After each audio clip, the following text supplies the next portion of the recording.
আসসালামু আলাইকুম। কেমন আছেন সবাই? আশা করি আল্লাহর রহমতে যে যেখানেই আছেন সবাই খুবই ভালো আছেন। আবারও হাজির হয়ে গেলাম নতুন একটি রেসিপি নিয়ে। আজকে তৈরি করে দেখাবো কাঁঠালের বিচি দিয়ে খুবই মজাদার একটা ছোট মাছের চচ্চড়ি। গরম গরম ভাত খাওয়ার জন্য এইরকম জাস্ট একটা রেসিপি থাকলেই কিন্তু পেট ভরে ভাত খেয়ে ফেলা যাবে। চলুন তাহলে দেখে নেই এর প্রস্তুত প্রণালী। ছোট মাছটা রান্না করার জন্য আমি যে প্যানের মধ্যে রান্না করব সরাসরি সেই প্যানটাই নিয়ে নিয়েছি।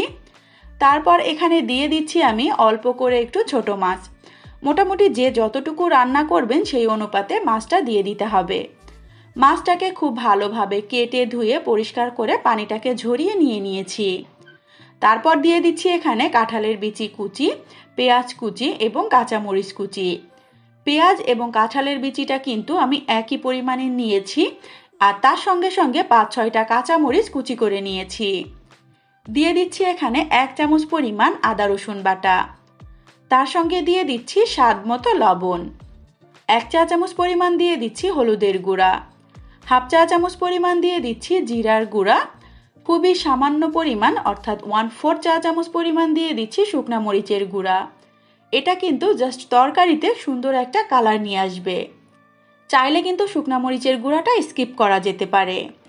তারপর দিয়ে দিচ্ছি এখানে 1/4 কাপ পরিমাণ সয়াবিন তেল। যে কোনো ধরনের ছোট মাছ বা চচ্চড়ি করার ক্ষেত্রে তেলের পরিমাণটা কিন্তু একটু বেশি দিতে হয়, এতে করে খেতে কিন্তু বেশি ভালো লাগে। তারপর হাত দিয়ে সময় নিয়ে খুব ভালোভাবে এটাকে মাখিয়ে নিতে হবে। যত সফটলি এটা মাখাতে পারবেন আপনাদের চচ্চড়ি বা ছোট মাছ রান্নাটা কিন্তু ততই বেশি মজা হবে। খুব ভালোভাবে আমি 4-5 মিনিটের মতো এটাকে মাখিয়ে নিয়েছি। এখন দিয়ে দিচ্ছি জাস্ট 1 কাপের মতো পানি।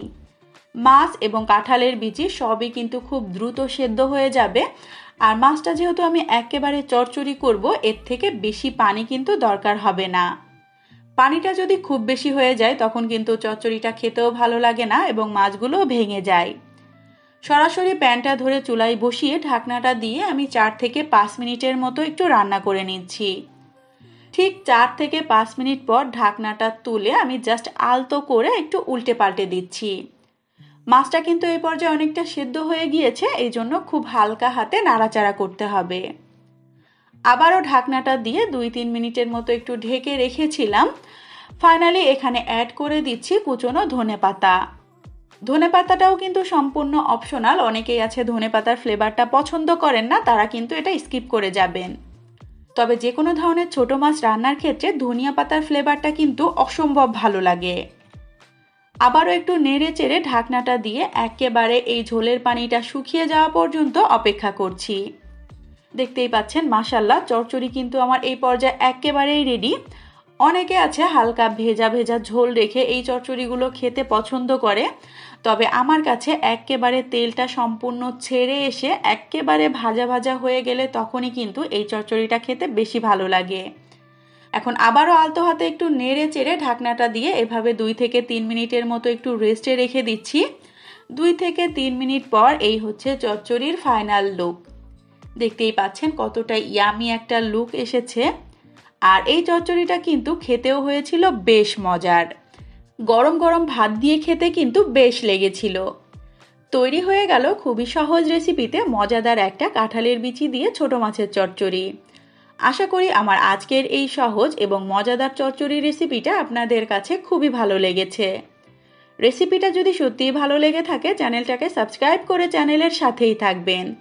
রেসিপিতে লাইক অ্যান্ড কমেন্ট করবেন, বেশি বেশি করে শেয়ার করবেন। ধন্যবাদ। আল্লাহ হাফেজ সবাইকে। আসসালামু আলাইকুম।